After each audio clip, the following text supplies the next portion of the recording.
My name is Brandon Hartung, and I'm a missionary who travels the world, sharing stories that inspire God's people to have an impact in His work across the globe. Today's episode is sponsored by Highland Park Church. Highland Park Church is one church in two locations, Fayetteville and West Fork, Arkansas. Our focus is to build better people through Christ, because we believe Jesus makes us better in everything we do. Check us out at highlandpark.church for more information. Welcome to the Missionville Media Podcast. I've been on the road doing meeting with people and telling people about Missionville Media, and so I haven't recorded one of these in a while, but I wanted to do one for a long time with my good friend Ched Carpenter. We used to do good, good-ish. Yeah, you're pretty good. We've known each other a long time. Yeah. Wanted to do one of these with you for a while and just haven't crossed paths. We've both been busy and on different ends of the state now. Right. And so it's been good to be here in Jacksonville with you, and it's been a little time, and Good to have you here. Yeah. And now we get to talk a little missions together. Sure. I'm excited to have you on the show. I am glad to be on the show and really enjoyed the time that you've been here with us, and it's been good. Awesome. That's what I was supposed to say, right? Yeah. Checks in the mail. So Ched is a pastor here, and I'm pastoring for a long time, but he has a long history of missions in your bloodline, in your family. Right. And we want to tell some of those stories. You've also been around the world doing missions yourself. Yeah. Not nearly on the level that you have, but yeah, missions is kind of in my DNA. That my dad was a missionary. My uncles have been missionaries. So Your brother. we are. Oh yeah, I forgot about it. Yeah. My brother, missionary. I got you, Thomas. Don't worry. Yes. One of us remembers you. Right. Yeah, you come by it honestly, and that's something I've always loved about your whole family, even just Right. In the ministry. But it all really started in missions, and so with your dad. And so, you have a favorite kind of story you want to start with, or you want to talk about your dad first, or what do you think? Really, it doesn't matter to me, other than you were here Wednesday night, and we had a missionary here at our church Wednesday night, and I was sharing with our church is that I mentioned, we're Assembly of God, and you can't be Assembly of God without having missions in your DNA. Yeah. That's how this movement was formed, but it wasn't just a movement, or it wasn't just a denomination that decided to do missions. It was men and women at the very beginning who understood the heart of God. And I don't think that you can be Spirit-filled Pentecostal people without having missions at the forefront. It's amazing to me that when people got filled with the Spirit, their mind immediately went to missions, to the Great Commission that God gave us. And so how can we not have the heartbeat of God if we have the Spirit of God living inside of us? And I think His heartbeat should be inside of us as well. And that's the Great Commission, to go into all the world, all over the world. And none of us are exempt from our responsibility of reaching the entire world with the gospel, however we do it, either on mission trip, or being missionaries, or sending missionaries like you did that. So I don't think that you're I think I want to be careful how I say that, but I think you need to check your salvation if you're not supporting missionaries or being actively involved in some kind of missions outreach. Yeah, I mean, that's why we're here. I mean, across the street or around the world, that's what I say. Don't ignore either one. Right. And I've had that kind of posed to me. Actually, recently, a guy said, well, how do you talk about other places when we got needs here? I'm like, we need both. Right. Don't ignore either. Both. Right. And I think that's an interesting factor. And again, it's something I've shared with our church before, is that we'll get in the mindset of, well, what about us? What about our needs? What about here in Jacksonville, where we are now? And of course, there are great needs here in Jacksonville, but that's why this church is here. The people in this church are missionaries to Jacksonville. Yeah. If God didn't call you to Honduras, or God didn't call you to Brazil or to China or someplace in Africa, and you're still here, then He's called you to be the missionary here. So we're not giving up on local missions. We're just the missionaries for here. But yet God still called us to go into the uttermost parts here. It's all over the world. And so we support missions and we send missionaries. We go on mission trip. And so it's the whole world mentality. And the Jerusalem church the first century right there, they just stayed in Jerusalem. And finally it was like, y'all got to go. Y'all got to go do something. And so persecution came, and then they scattered. So, hey, you want to just be focused on Jacksonville? You just want to be focused on Arkansas? Stay. Wait and see if God doesn't slap you upside the head and be like, no, I will make it so miserable you'll have to go do something. Mm-hmm.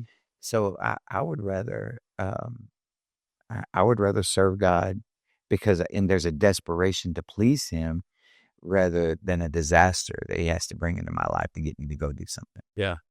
And if you go away from where He calls you to, you might wind up in the belly of a fish. So. Right. That's exactly right. So also go where He calls you to. Right. But kind of speaking on that, I was thinking of the other day when I was in the Middle East. We won't be any more specific than that, but I was interviewing a guy that was true persecution. Like he's seen people's heads come off. Leave it at that amount of detail, but and he converted to be a Christian, and he was focusing on he was telling me the whole story of everything he had lost, right? Like all the things, like he couldn't go home, lost his family, lost his home, right? He can never go back to his hometown, all these things. But he said something that stuck out to me. He said, I could have just kept my mouth shut and been like a secret agent or whatever, like nobody would have known. Right. Kept living my life and not gave up those things. But he said, how can I have received such a great gift and not tell anybody? That's what his focus was on. How can I get this and keep it to myself? Right. I can't. It's too good of a gift. I have to tell other people, even though I know going into it, I'm going to lose my family, I'm going to lose my house, so I can never come home. And I just thought that was just so mind blowing. So you said check your salvation. Like, I don't know if I got that far or not, but at the same time, if you really think about it, so how can you get that gift and not go, I got to tell people about it? Do you really understand maybe what it is? Is or not? You're questioning me going too far. And something I said, which is really a strange dynamic, because our relationship is not that. I don't usually I'm the one going, Brandon, calm down. But no, seriously. Like, where do you stand with God if you're not willing to please God and to have that mindset of I have to reach the lost? Because if the Lord has truly done something for you, our natural reaction is to tell somebody. When Jesus would do miracles in the New Testament, He would tell people, like, don't tell nobody. Like, I still need to go out and minister. And if you do, just be quiet. They can't. And then they're like, they went and noised it abroad. It's such a good gift. How can I not? How can you not talk? Yeah, how can I not? Since we're kind of on the subject already, I want to get into some of the mission stories in just a minute.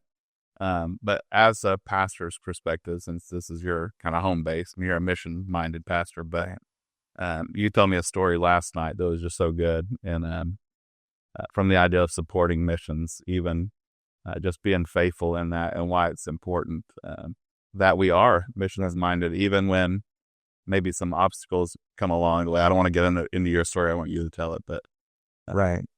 When we first moved to Northwest Arkansas, that one you're talking about, we had been U.S. missionaries with Chi Alpha, and then we'd gone to Dallas for a couple of years and teaching at a Bible college. We'd come back. We're still U.S. missionaries, but we were in church planting, and so our budget had been significant. Well, we had about 30% of our budget instead of 100%. We had determined early on in our ministry, in mine and my wife's ministry life, that we wanted to be big mission supporters, and we always had been. And so at this point, we were giving a lot to missions. And then suddenly the big drop off in what we were making. My wife was a school teacher, but we weren't hardly getting by. We were just barely getting by. And we're giving to us was a pretty significant amount every month. And so my wife comes in and she said, we are behind in our payments. We just can't get caught up. But the amount of money that we were giving per month, she said, if we'll just not give this amount, if we just don't send our missions check in this month, then we can use all of that we'll get caught up on all of our bills, and then we'll be fine from then on. So let's just not send it in this month. And she said, what do you think about that? And I said, I did. I thought about it for a minute because I was like, man, that's an easy answer. That's an easy solution. And so, I mean, it wasn't long, 30 seconds, a minute went by, and I finally just told her, I said, no, we're not going to do that, because the missionaries that we support, it's not their fault. That I don't feel like we're messing up with our finances, but if we haven't done something right, we're just not going to. They need our $30, $50, $100, whatever it was, to the different missionaries that we were supporting. They need that. They can't. I don't want them to do without in a month. So no, we're not going to do it. We're just going to trust the Lord. And she kind of looked at me and she went, "Are you serious right now?" And I said, "Yeah, I'm totally serious." And she just went, "Okay, whatever you decide." And so we made that. Man, it was a difficult decision because we had 2 small children then, and the third one on the way. And the prospects weren't good for us to get ahead. Yeah. And kids are and expensive. so What? right. And so the next day I go out to the mail and I open up the mail, and there's a card in there from a name I don't recognize from out of state. And I open it up, and there's just this note attached, this letter inside of it. It said, the Lord dropped your name and address on my heart. This may sound crazy. I even had to look you up to see if you were a real person. But the Lord told me to send you this card and to send you an offering. And so here it is. And so in the check, in the mail the next day was a check for $5,600, which was way more than what we had, like 8, 9, 10. Well, I think, what did I tell you? I said 7 or 8 months of our monthly budget, missions budget was taken care of what we were giving to missions. And so when I would tell people that story, some people would be like, well, the check was in the mail anyway. You could have done whatever you wanted, and the mail was going to still be there. But my sister, an incredible woman of God, she said, I don't believe that. She said, I think God knew you were going to be faithful, and he had that much confidence in you that he was going to make sure you were taken care of to honor and reward your faithfulness. And I do believe that. I think, the old adage is you cannot give God. God really does take care of you and provide for you. So if you're thinking about stopping giving to missions or not supporting missions as much as you have, I'm telling you, you're going backwards in the blessings of the favor of the Lord. And I'm not saying that all of your blessings are going to be right now. I'm not saying it's all going to be in this lifetime, but the rewards for giving to mission is going to be worth it in this lifetime and in another time. Yeah. I fully believe. I'm fully invested in that statement right there. Yeah. You definitely have to have an eternal impact thought process. Right. Because I can't be everywhere in the world. Everybody I can support, even me and my wife are on multiple missions support teams as well. I can't be everywhere at once, but man, I can still be a part of what they're doing. And I think that's so cool to me. Even like I said, the young lady that was here at your church Wednesday night, just being able to thank you for letting us be with you, be part of your team. Yeah, we get the wins too. We're all doing it together, I think that's a really cool thing. Let's talk about, so just give a brief overview in case people didn't see Thomas, your brother. I had him on another episode. Talk about your mom and dad and where they were at. And this is before you were born. Right. But where they were at and kind of what they did.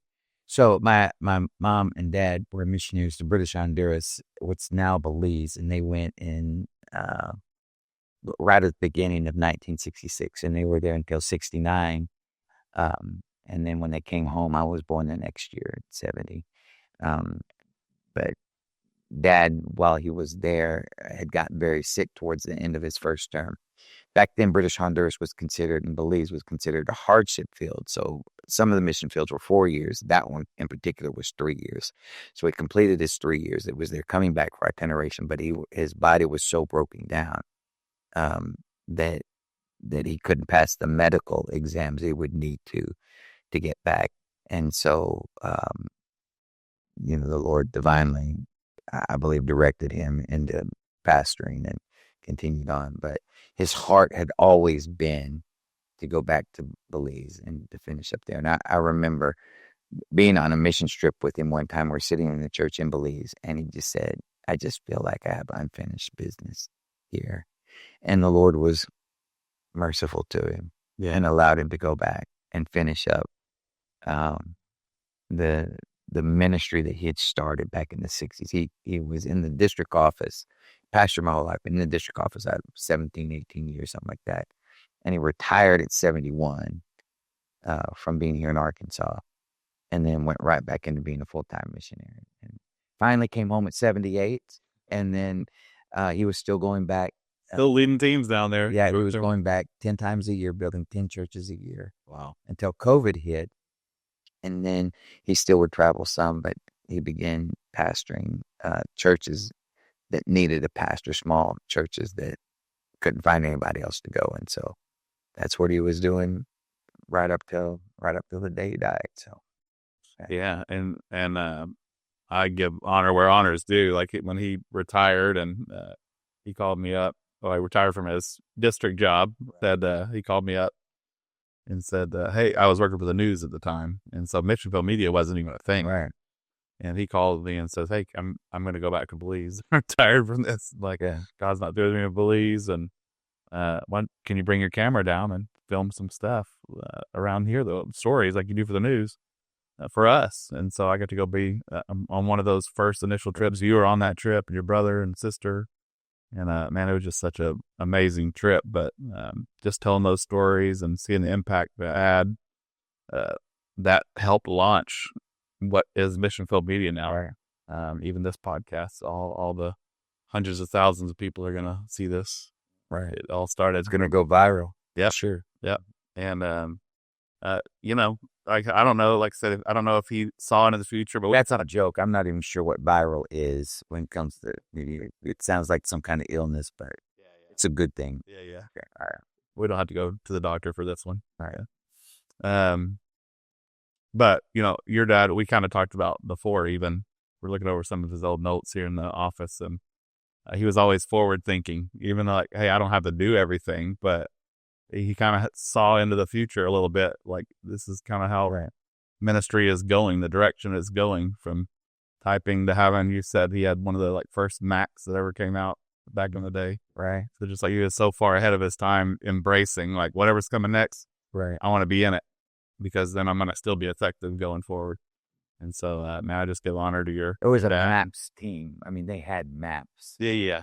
Centuries before. Right. It's not that old. No, but you So had a computer though, right? Right. Yeah. Oh, Mac. Yeah, Mac. Yeah, like a computer. Yeah. I thought you were saying like a maps team. He did have maps teams early on too. So Yeah. But he's in British Honduras at the time, right, planting churches and literally building them right, from the ground up.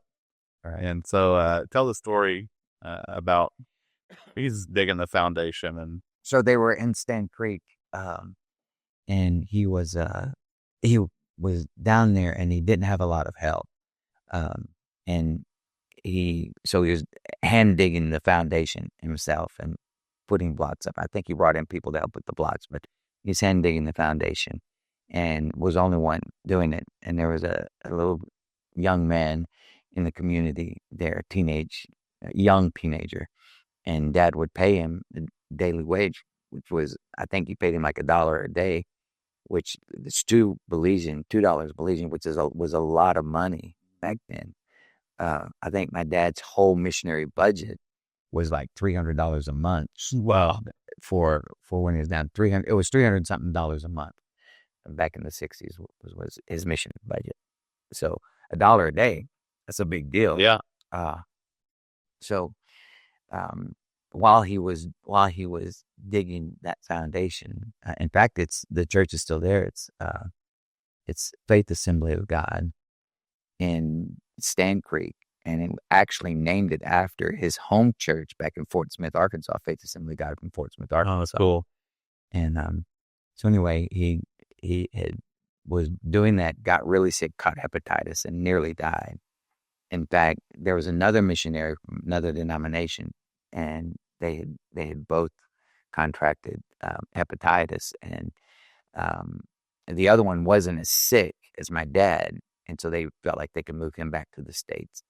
And when they were bringing him back to the States, he actually died en route back to the States. Wow. And then Dad was able to improve enough to come back. I was born, then I told you I was born the next year, pastored many years here, but his heart was always to go back to Belize.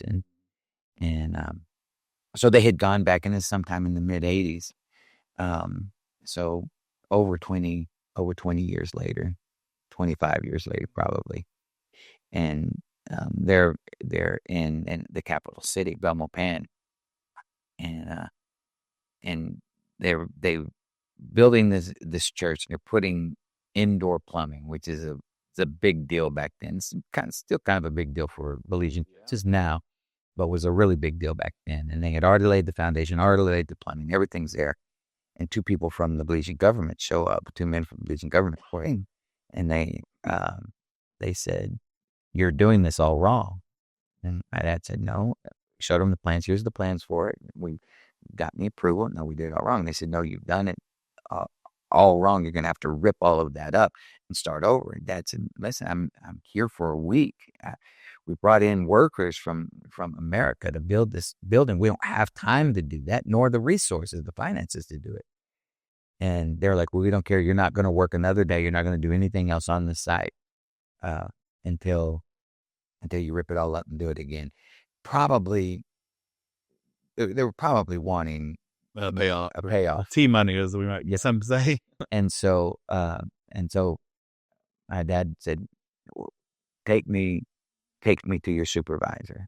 And they kind of laughed. They said, "You do not want to go to our supervisor. He's a hard man. We are being very nice to you. He will not be nice to you." And so Dad said, "Take me to him." And so my dad was a pretty good sized fella. And he said he rode in the middle of this little pickup between these two Belizean guys to one of the Capitol buildings. And so they walked in and they knocked on the door, and the man gruffly said, "Come in." And they opened the door, and they said, "Boss, this pastor from America has come, and he's trying to build a church, and he's done it all wrong. And he demanded to see you."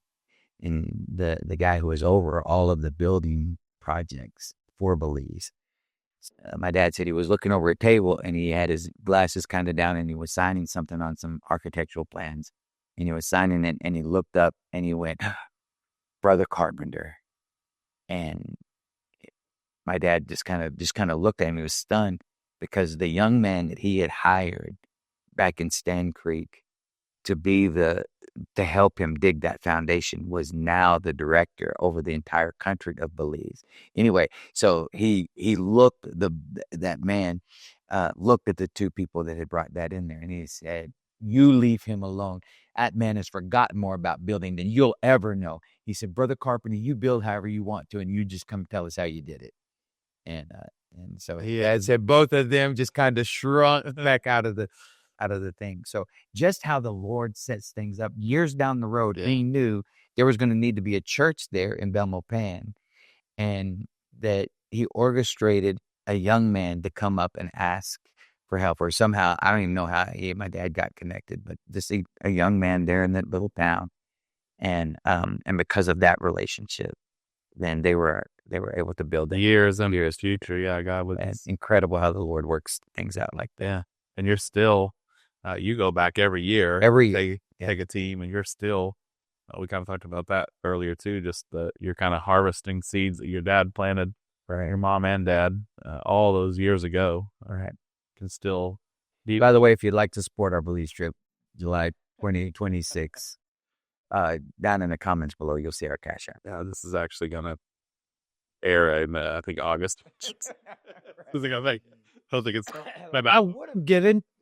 Too late. Yeah, it's already happened. Sorry. By the time you see this. Well, he's kind of slow at editing stuff. Yeah, editing takes a while. It does. So do you still run across people when you take these trips that know your dad and had some kind of interaction? Yeah. All the time. Of course, he went back, and then when he was a missionary down there, his second time, then I would go down. I probably didn't go every year, but I think I went almost every year he was there, and sometimes twice a year. I would go down there. And so I got to meet a lot of the people there. And still when I go back, I'm introduced as, this is Pastor Carpenter's son, and which I don't mind at all. But we had a circumstance where my dad, in fact, we were just a few days away from December 3rd, filming right here, and that will be 2 years since my dad passed away. And he died not suddenly, but kind of suddenly. He was perfectly healthy, and then he went into the hospital in 3 weeks. Had open heart surgery, and 3 weeks later he passed away. So the Lord gave us time, but it happened quicker than he was perfectly healthy, and then he wasn't. But when he passed away, Mama Jane, she and I were talking about in lieu of flowers, and it just occurred to me, I don't want people just send flowers. Let's do something. And so Dad at the time was pastoring Painbrim Assembly God here in Arkansas, and he absolutely loves and adored that church. Yeah. And so we're like, well, let's do something for Painbrim, or let's do something for Belize. And so okay. So I asked Mama Jane about it, and she said, well, find out if there's anything going on at Belize that we can do down there. And I said, okay. So there was a young man that my dad had mentored and brought in. His name's Derek Pitts. Derek is an incredible minister, Belizean minister there, and has ministries all over the world. I mean, all over the country. He's incredible. And so I called him and I said, Derek, is there anything going on that we can help, a project that you're doing? And he went, yes. He said, we have bought this property, and we're building the campgrounds, and we're needing a dorm to be built. It's just bare out there right now, but we need a dorm to be built to start housing young men. It's for at-risk teenagers, the camps that they do. And so I was like, okay, great. And I said, I don't know how much it come in, but we'll Put it out there. We'll see whatever we get. And I was thinking, $500, $1,000, and man, over $10,000 came in. That's so awesome. And so we sent that. I mean, to build a dorm was $20,000. Well, so $10,000 came in, and then Brother Al Womack from Abundant Life, the church here in Arkansas, said, we'll take care of the other 10,000, plus we'll take a crew down there and build the dorm. Wow. And so that's what we did. And so while we were down there, and we're working and building that dorm on that campgrounds, Derek began to share with me what had happened. So Derek is a young man, visionary. He has a board that worked with his organization, and it's really hard to make this a short story. What I want to try to tell you is that he had a vision to start a youth camp, because they do camps for young women, and then they do camps for young men, but they also do minister retreats for pastors, and he wanted to have a campground rather than just renting out one. And so he ended up buying this property, and he went to the people, and they were like, I think it was like 10 acres, and it was going to be $75,000 US, which is a lot of money for down there. And one of the guys told him, he said, Derek, you're too much of a dreamer. You'll never get that money. And Derek said, well, I just feel like we're supposed to do this. And so It's easy money, man.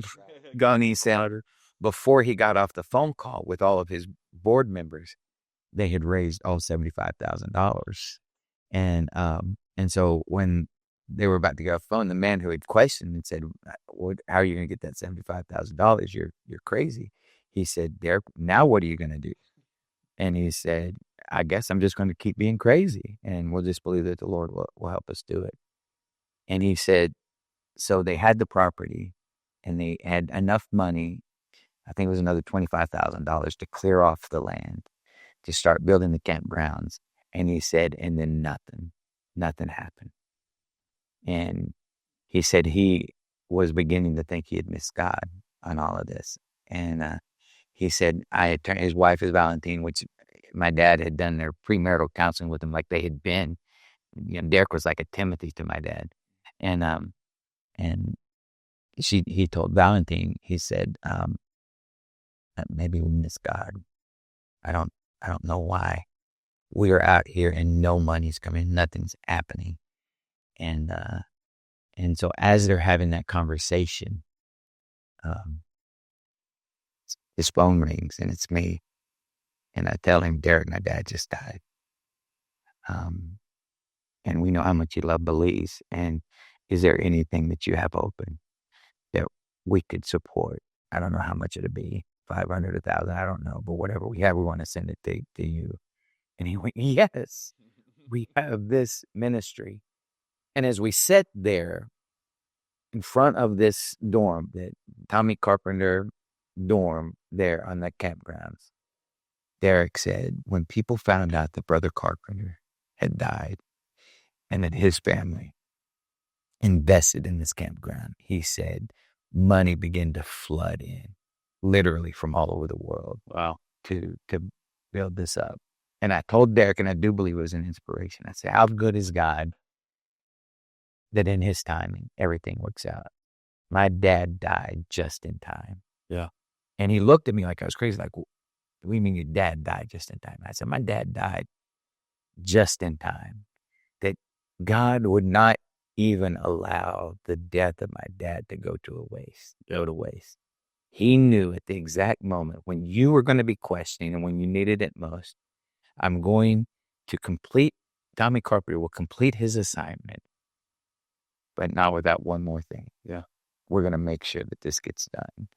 And so it's amazing to me how God orchestrates our lives to do these incredible things. And we just get to sit back and just watch.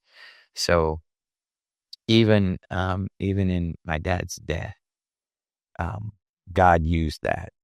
And so that's a good death. Yeah, it's okay. We came out winning on that side of it. So yeah, I think of too, like I'm just racking my brain. When he went back and after he retired, went down there, he said, God's not through with me yet. yeah. And like, that was like the perfect end cap of like, Right. now it's done. Yeah, now he's done. Yeah. That's really cool. So you've went some other places as well, in your time and your travels growing up when you were a youngster. And what do you say, 10-foot tall, bulletproof? yeah, when you're young and dumb and not afraid of. I think God uses that too, those little times. Right. We went into places and had a buddy who grew up as an MK missionary kid in El Salvador, Honduras, and so we would go to Central and South America and travel and do missions. We got to go to Brazil on the Amazon, and so we were on this big boat, the Linda Esperanza. Linda. So I think it's Beautiful Hope, I think is what it translates to. And so it was like 2 stories high, and we started just jumping off the top of it into the Amazon River. And they were like, that's really probably not safe. Yeah. There are things in that water. Trees and snakes like, and anacondas. Yeah, we'll be all right. Bulletproof, yeah. What could go wrong? But a really cool story with that, and I was talking a minute ago about the Symbols of God and it being the DNA of missions. I was on this trip, and I was actually not there as a minister. I was there to document. I was the videographer, the photog, I think is the terminology you use. And so it was with a church out of Dallas, and it was a non-denominational church, but they were Baptists, really. I mean, nothing wrong with Baptists. They're incredible missions organization, unbelievable. They're great. But the pastor that we're working with, his parents were Baptist missionaries to Brazil. And so he's going back home a lot like I do with Belize. He was doing that with Brazil, going back to Brazil. And so we're on this boat, and it's a medical mission trip. And so we motor down the river, or up the river, and then we'd pull over at a village, and we'd get out and we'd unload everything. And then we had an operating room. We had doctors and nurses and dentists and optometrists. And we had shoes and I mean, just all kinds of stuff for the people there. And then they would kind of do a kids thing during the day while we're doing all that. And then sometimes, not always, but sometimes in in the afternoon. Well, every afternoon.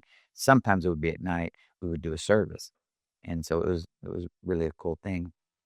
And so we would do that all day, and then load back up. And while it was dark at night, then the boat would motor up the stream to the next village. We get to the next village the next morning, and then we'd unload and start all over. So Tell you the jungle at night is dark. yeah. Oh yeah. I mean, I've got some stories about ends them hands on Here, that I cannot tell yeah, on this. some things I have to say. Right. Or Of people getting so frightened and anyway. Well, when the camera's off, I'll tell you those stories. Wasn't me. I'm just, but people have to pay extra for that. right. That is definitely pay-per-view. Yeah. So we were kind of getting towards the end of our trip, and the pastor that we were with in the church there in Dallas, he came in. He said, "Listen, I've talked to the boat captain, and also the missionary that we're working with, and I've asked them to take us into an area that the gospel has never reached, and we're at the very edge right now of where the gospel has come out to. Anything much beyond here is the gospel is they've never heard the name of Jesus at all, and so that's what we're going to be headed to, and we're going to leave right like we were leaving earlier in the afternoon. Okay, we're going to have to motor all night to get way, way, way, way out there, and so." All right, so we fasted the afternoon meal and then had a prayer meeting. It didn't go all night, but it went in late into the night, early in the morning of praying, seeking God, preparing ourselves, because now we're going into uncharted territory. They've never had the gospel preached to them. And I remember my dad telling me stories when he was in British Honduras, and they would go back in the Mayan Indian villages and have those experiences. And so I'm like, finally, I'm going This is my chance. share the gospel with people who've never heard. And so anyway, we do that. We get there the next morning. We get to this village, and it's, when I say it's out in the middle of nowhere, you know it's the Amazon River, and it really is just back in the bush, out in the jungle. And so we get there, and we're unloading, and people are walking up, looking at us, what are y'all doing? That's a big boat, and so they came walking up to us, and they, so what are y'all doing here? Of course, we have an interpreter. And they're like, well, we're here to help you. We have medicine. We have people to help. If you have any people that have problems with their eyesight or there any kind of ailment, or if they have problems with their teeth, we're here to help with all of this. And they're like, oh, that's great. And the interpreter, through our pastor friend that we were with, said, but we would also like to tell you about the God that we serve. And they were like, okay, all right. What kind of God do you serve? What's the name of your God? And he said, the name of our God is Jesus Christ. He's the Son of God. And they all kind of just looked at him and went, the people that were standing there said, we know Jesus. And they're like, no, not Jesus. Jesus. And they're like, no, no Jesus. And they're like, well, how do you know Jesus? And they said, from our church right there, and our hands to the side, and our pastor. And then what's funny is on the other side of the church was a little Bible college. And so the guy, the whole production pastor was like, what is going on? What kind of church is this? And they said, it's an Assembly of God church. And so then they started calling me, because I'm the only Assembly of God guy on the church. Well, my buddy who was in MK was with me as well, but we were the only ones. And they called me over there, and it's like, you talk to this guy, find out what's going on. And so I did. I was like, man, we were told that there wouldn't be any Christians out here. Nobody had heard the gospel before. How in the world did this happen? This is beyond where civilization is. I mean, I didn't use those words, but yeah, that's what I was saying. Yeah. And so he said, many years ago, a man came out on a flat bottom boat from Manaus, which is where we had flown into, and got on the boat in the first place, and had motored upstream all of these miles and miles and miles and miles back in here. And he got to our village, and he got out and he just started telling us about Jesus. And it had been a few years, like 13, 14, 15 years before that the guy had come there. And he said, so he came here and he told us about Jesus, and then people got saved, and he began talking about miracles that it seemed, honestly, it was really strange, not strange, but unique in that so many people in that village, like all the other villages, that had sicknesses and illnesses. And these were like some of the healthiest people because they just believed in divine healing. They didn't have medicine. They didn't have all of that out there. And they were a very healthy building. Anyway, he said, so miracles just started taking place. And then he established a church and put a pastor in place. And then he got back in his boat and he went further up the river. And I said, well, how far did he go? And the interpreter's trying to tell me. And he said, roughly from the measurements that they were giving, what they were talking about, I think he said it was 11 villages. So he said it would be like 13 or 14 miles further up the river is where he'd go. And he said he would go to the next village, start a church, establish a pastor, come back and visit the one he'd started before. And I said, so to this Indian out there, so like Paul, you're familiar with Paul? He's like, of course I know who Paul is. Yeah. He had been to the Bible school. Yeah, right? It's kind of a big thing. And so it was just, they're all looking at me like, all of these non-denominational people are looking at me going like, how did the Assemblies of God beat us out here to all of this? And so that was a great story that I got to come back and tell some of our missions directors that just a man, a true pioneer, right? Yeah. Going out and being the Apostle Paul to the Amazon. They told me his name, but his name is lost in memory to me. So, but that's how a lot of missions work. Is there have been a lot of pioneer missionaries that have gone into hard, difficult places, and no one may recall their name. There are a few that will remember that we've documented their stories. But there is a name that they'll remember. Yeah. Jesus. Right. And it kind of goes to the same thing too, as especially as Americans, I think we get kind of frustrated by it's not happening instantly for me. Right. But sometimes we're here to plant a seed. Sometimes there's a seed been planted. We're here to water that seed. And then sometimes it's all happening and we're here to harvest. It's like we're all in this process in different areas, and we just have to play our part. So That's right.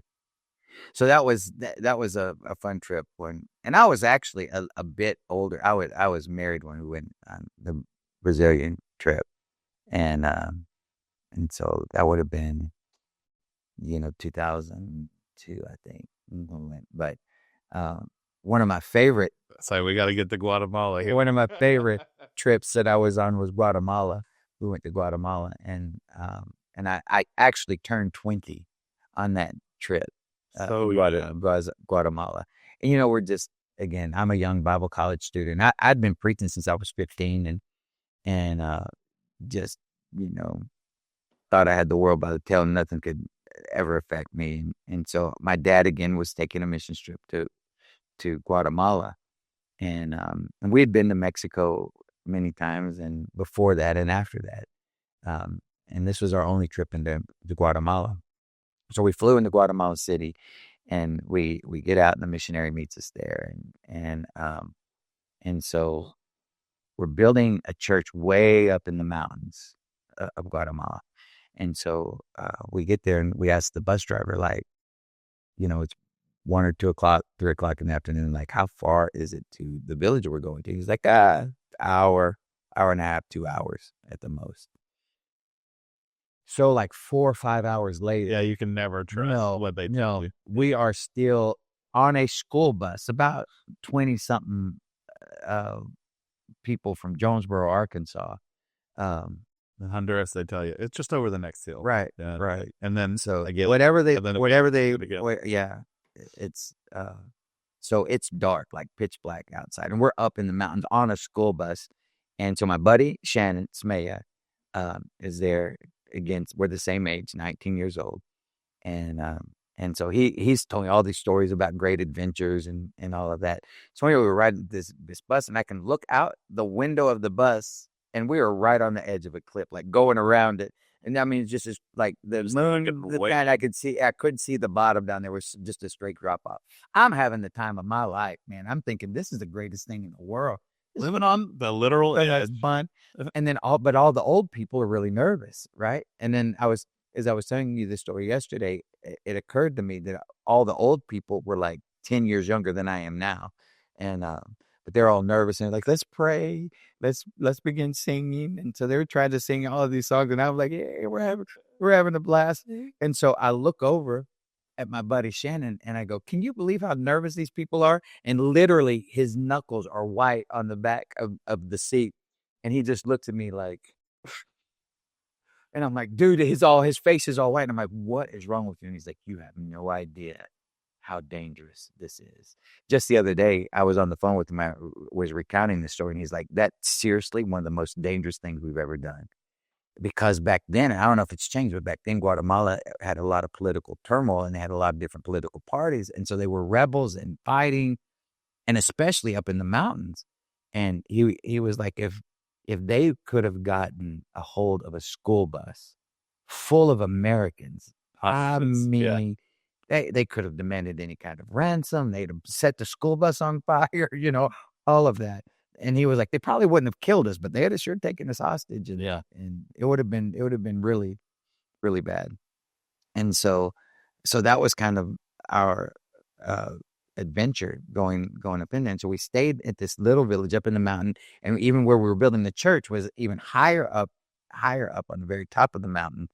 But where we were staying was just kind of a little town, maybe 1,500 people, which apparently was the place to be because they had a military base not far from where we were.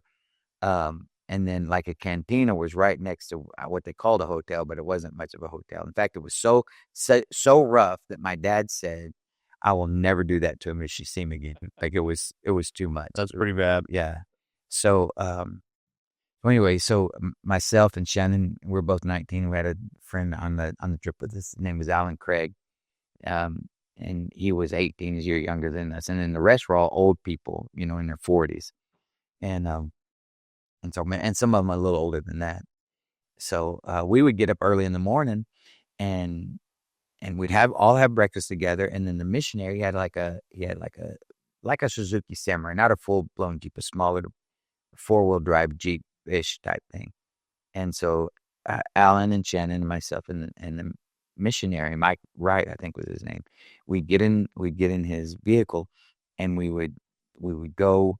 Well, it was about 20 minutes up to the work site, and we would get all the equipment out, set everything up, and then the school bus with all of that actual people who knew how to do things, how to actually nail stuff and put blocks up and all that, which none of us really knew how. Ones with the actual all skill. the little young guys, we're just up there, helping in whatever way that we could. Anyway. So we'd get up there, we'd unload all that stuff. They'd come in and work. We'd work all day, and mostly our job was mixing cement on the ground, and and bringing. We'd put tin roofs and bringing the tin to them, all of that. So when the day would be over, we were so far up that the women would bring. We had several women on the team, probably 10, 12, 15 women, and they would help like we were helping, but then they would fix lunch for us, bring sandwich stuff. And so when the day was over, as everyone's packing up and get ready to go, the missionary and Shannon and Alan and I, as 3 young teenagers and the missionary, would come back down the mountain to come back to the hotel to make sure dinner was ready. The hotel was preparing to make sure everything was set up. But on the way back, we had to cross this river, and it was, I call it a bridge. That's a stretch to call it a bridge, but it was a bridge there. And your prayer life in order as you're passing. So we would cross this bridge, and then we would get out and go swimming there as young guys. So of course we didn't have swimming trunks. So what we would do is we had overalls on or some kind of coveralls to work clothes. We would we would take those off, and then we would just go swimming in our underwear, which were all like whitey tighties back then. And so we'd all just get in the river and we're swimming, and we would wait until the bus would pass with all of the old people on it, the real workers, all the people from my dad's church. And they would go on by, honk at us, we'd wave, and as they went by, then we'd feel free to get out of the river and get dressed. Well, the missionary is a new vehicle. He didn't want our wet clothes in there, so what we'd have to do is we're just standing out by the side of the river. Now listen, Guatemalans were up there swimming too. Like they had kids up there. They didn't have a stitch of clothes on. Yeah. At least we were trying to be a little decent, right? And so we would get That's out. their culture, right? What you did. That's right. So we'd get out, just strip down, and we'd put our work clothes back on, and then follow the bus in, and we'd pass the bus as we went on down and get ready for the meal that night. And so it was our last day. We'd been working hard all week, and we got out to the river, and we're in the river swimming, and the bus goes by and honks, and we wave, and so we all start to get out, and I'm already out. I'm already changed. Alan is out. He's already changed. The missionary's out. He's already changed, and Shannon Smaya, the MK, is still in the river. I'm like, dude, let's go. We gotta go. It's our last, meal here. We gotta get me all that. And he was like, can you please just give me a minute? Like, this is how I grew up, and I'm not going to be able to be back here for a while. Just let me enjoy the moment. So all right. So we, 5 or 10 more minutes, he's out there, and finally the mission is like, let's go. We've got to get going. And so he comes up, and he's standing there by the edge of the road, and he had just taken his underwear off, and he bent over to put his pants back on that he had, and what we thought was our school bus that had all of the adults on it wasn't. And so here it comes by right at that right time, and I think I have it on film somewhere because my mom always had a video camera, and I feel like we caught that, but I just don't know where that video is right now, or it would be on the internet. Yeah. I'm just telling you. But you can hear in that background, people are talking on the bus, and then all of a sudden you hear my mom go, "Oh!" And so Shannon is bent over, mooning the whole church as they're going by, the whole work team from the church, and immediately they erupt in cheers, and they're all hollering. Well, so Shannon looks up, and he's bent over, mooning them, and he panics trying to pull his pants up, and he trips and he falls, and so he's laying on his side trying to pull his pants up. So there Shannon is in all of his glory, Flopping like a fish from the side of the right. And the bus just pulls right up and just stops. Like the bus driver just stops, and then he's like, "Are you kidding me?" And so anyway, the bus went on down, and we got back, and so I remember Shannon and I were rooming together, and when we got finished with our showers and everything, they were already all in the meeting area where we were. And when we walked in, everyone just like gave him a standing ovation, like applauded him. And then we came back and had the mission service, the testimony service back in Jonesboro. My dad was pastoring, and so all of the men got up, and they could not let it go. They were like, we saw a side of Shannon we thought we'd never see, and hoped we'd never see actually. And Shannon, we didn't know it, but he had a split personality. Yeah, and that kind of stuff. So but there's a lot of funny things that have happened. It's always a little bit like if you made a movie about all of the things, like people wouldn't even believe it. It's just so crazy, all of the fun adventures, and just that Guatemala trip by itself. There's more I could go into, and I know I told you a lot of stories the other night while we were driving, but people are really missing out. God does so many incredible things, and there's miracles, and there's angelic visitation. We're talking about all these different stories of all of the stuff that God has done, and it is so rewarding.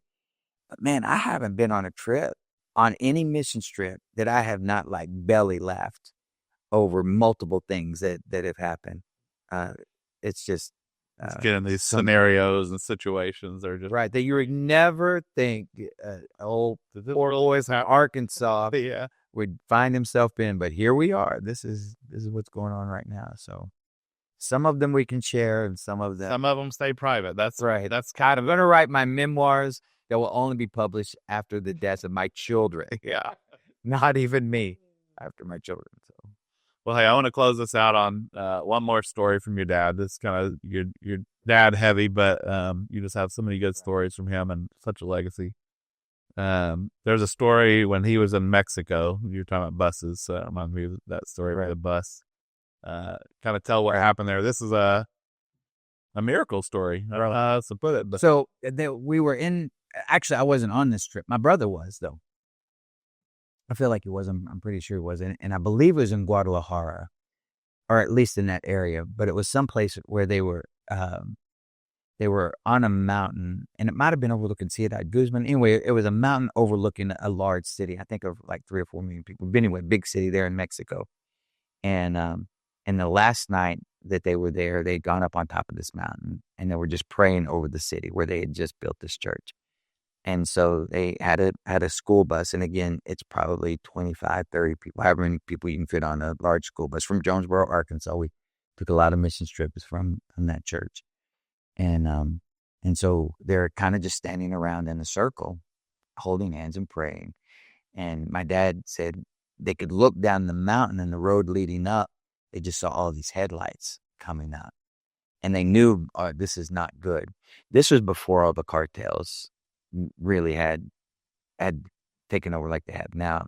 Back then, you had to be a little bit more concerned with the military. And so the military, they were all military vehicles, and they all came up, and they just like 10, 12 vehicles circle them, and all these soldiers get out, and they just make a big circle, a big loop around the circle that was praying of the church team. And I guess the captain, lieutenant, whoever was the commander there, his vehicle pulled up, and it pulled up close to where the school bus was. And so he got out, and he walked over to the school bus, and the bus driver slides the window open. And so the commander sits there, and he has a conversation, a couple of minutes, 2 or 3 minutes, with the bus driver. And so whatever it was that the bus driver said apparently appeased this guy. So he just turned around, and he blew like a little whistle and kind of did like that. Everybody got back in their vehicles. Down the mountain they went, and they were gone. And my dad turned to the missionary that they were with, and he said, "Man, that's a good thing our bus driver was back there he obviously knew somebody, right? Yeah, knew what to say." The bus." And the missionary was just like, he was pale, and he said, "Brother Carter, the bus driver was on the other side of me. There's nobody in that bus." And my dad's like, "You got to be kidding." And so they're all like, the whole group recognizes what just happened. They even went, and they even like looked like, did somebody in the bus? They counted, made sure everybody was out there. They walked back up to the bus, and there was no one in the bus. They had literally with their own eyes seen an angel open that window, begin talking, and told them whatever it was. Told we'll know when we get to heaven. Yeah. But who knew that an angel looked like Pedro? I don't know. He was in there and just was like, "Hey, man, this is so." Those are miracles and things that you won't see, unless you're really out there on the front, on the cutting edge, on the tip of the spear. They're just we like, Lord, I want to see miracles and signs and wonders, but we're not willing to do anything with it. We just want it to be entertained. We have, on those situations, you have to have that, or you're dead. Yeah, you're gonna die. You're gonna be in that situation for him to show up. And so miracles and signs and wonders will always happen when your goal and your heartbeat is for missions and see people saved. Yeah. So, and that's part of what we do with Mission Field Media, as well as this podcast. It's in the same vein of encouraging people to go out there and experience and have your own stories. Right. Like, be a part of what God's doing at home and around the world. By the way, we're going to be taking a trip to Belize in July of 2026. This is all. If you'd like to be out, keep it in. If you would like to be part of that, get a hold of me. Seriously, we want to do that. And with this church, we're gonna begin doing some trips. Every year we'll continue to go to Belize, but we also want to start doing some mission trip into Africa. I feel like the Lord's leading us into that. And I don't know exactly what or why, but that's the direction we feel like the Lord leading. And so I know there might be 2 people watching this, but hopefully one of them. 200,000 is what it Right, means. Yeah. right. Get involved in missions. Yeah. If you're like, I don't want to go, then definitely support Mhm. missions and support people going. But there are mission trips all the time. Find one in your local church. Find one from your district. Find one from someone and become involved in one of these ministry teams. I'm telling you, it will change your life. Yeah, at least Don't just sit on. Yeah. Don't sit on the sidelines. Get out and do something. And I'm telling you, God will honor that and reward you, and it will be the most rewarding thing that you've probably ever done in your life. So get involved with that. Absolutely. Absolutely. Well, hey, thanks for joining the Missionville Media Podcast. We honor your dad and your mom and Sister Jane. She's still up there in Painter. Right. That church is doing so good. I'm so proud of her as that group. She is amazing. So when my dad retired from the district office, he was 71. My parents had just celebrated their 50th wedding anniversary, and they were actually talking about taking more trips into Belize, but they were going to be traveling around the world. My mom passed away in a car accident, and then my dad still went to Belize. But I was like, Daddy, no. He knew God told him to do it. We're going to Belize. Yeah. And in that time, God brought him Mama Jane, and they were married, and just an incredible woman, incredible lady. And so she has a heart for Belize, but she's up there pastoring in Penguin and doing a fantastic job. Yeah. We're So proud of the job she's doing. Absolutely. We honor all of them and all the missionaries out there and the people and churches that send them. We can't do it without you. We can't. So we have to do it together. And so, we just say thank you and get out there and go yourself. That's right. We were much more well-behaved on this than I thought we were going to be. Yeah, I actually kind of stayed serious this whole time. Mostly, yeah. So we did pretty there were a lot of comments that I had that I held to myself. Yeah. Trying to keep an image. That's why I wrote the check so it won't clear until we're out of here. All right. Thanks for joining us, Ched. Hey, thank you. Appreciate it. Thanks again for joining us on the Missionville Media Podcast. We so appreciate you taking the time to watch and listen to what God is doing all around the world through these missionaries and ministries. Please remember to subscribe to the channel and to find us on all the social media apps and follow us there as well. Tell all your friends about it. We couldn't do any of this without the listeners like yourself and our sponsors. Thank you so much, and we look forward to having you join us again on the Missionville Media Podcast.